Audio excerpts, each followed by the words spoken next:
Now, when school authorities tell a mother, as you already heard, that her son is sick and needs to be on drugs, how in the world is she to know that that is simply a lie?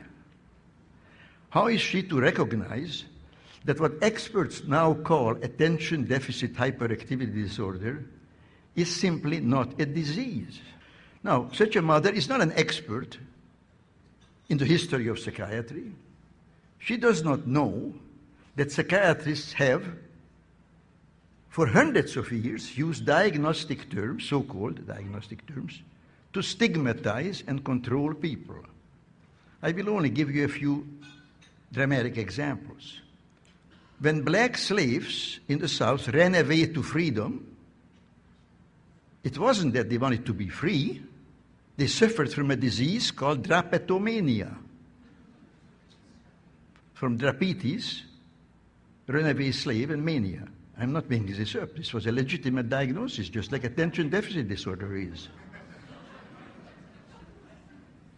Women, half the population of mankind, of course, if they were foolish enough to rebel against domination by men, well, then they had a serious disease called hysteria, which was due to their wandering womb. Now, none of those behaviors was ever a disease, and of course it's not a disease. But nor is attention deficit disorder a disease. No behavior or misbehavior is a disease or can be a disease. That's not what diseases are. So it doesn't matter how a child behaves. There is nothing to examine.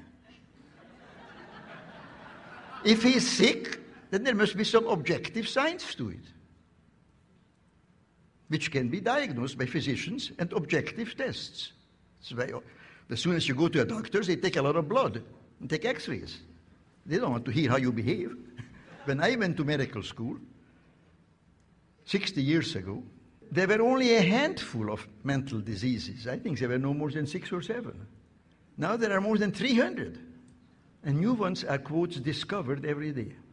Labeling a child as mentally ill is stigmatization, not diagnosis. Giving a child a psychiatric drug is poisoning, not treatment. I have long maintained that the child psychiatrist is one of the most dangerous enemies, not only of children, but of adults, of all of us who care to the most precious and most vulnerable things in life. And those two things are children and liberty.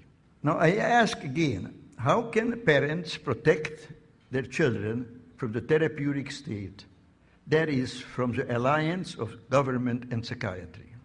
Basically, I think in the final analysis, they can only do so by disabusing themselves, getting rid of the idea that what ails an unhappy and misbehaving child, and there are, of course, many such children, in fact, all children at some time, that such a child is having a mental illness and the so-called treatment can help him.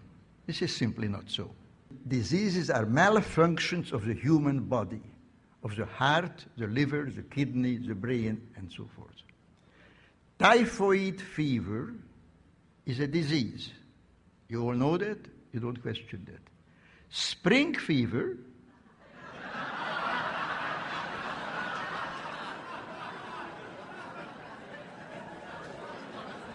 all you have to know is English.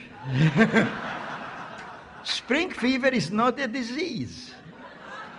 Now, why not? Because we all know that it's a figure of speech, a metaphor, a little piece of poetry.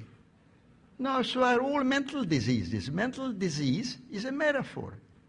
The task we set ourselves to combat psychiatric coercion is important. I think it's important. You all think it's important. Not enough people think it's important.